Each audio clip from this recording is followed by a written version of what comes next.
A judge ruled Monday that transcript and audio be released from a previously sealed hearing in the murder case against the man accused of killing political activist Charlie Kirk earlier this year. Tyler Robinson, 22, is charged with aggravated murder in the shooting of Kirk on the Utah Valley University campus where he was holding an event in September. Kirk was killed in broad daylight while speaking to a crowd when a shot rang out and he began bleeding profusely, according to video and witness accounts.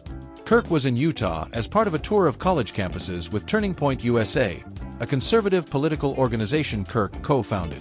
Kirk's killing was described as a political assassination by high-profile politicians, including President Donald Trump.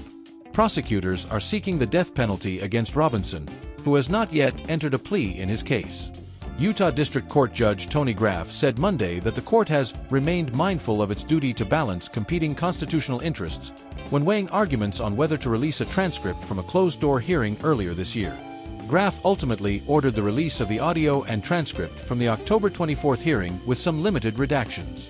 It is up to the discretion of the court on whether to close a record, but Graff also said he understood the public's right to access.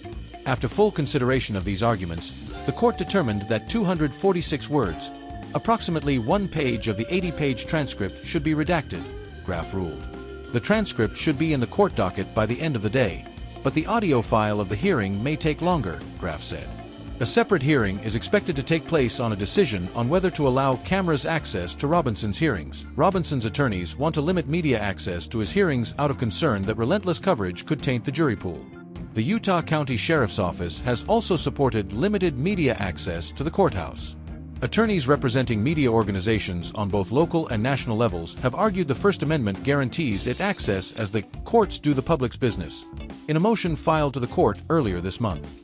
In the end, every high-profile criminal prosecution has significant pre-trial publicity, no matter where it occurs, the motion said. Kirk's widow, Erica, called for full transparency and said that the public deserves to have cameras there.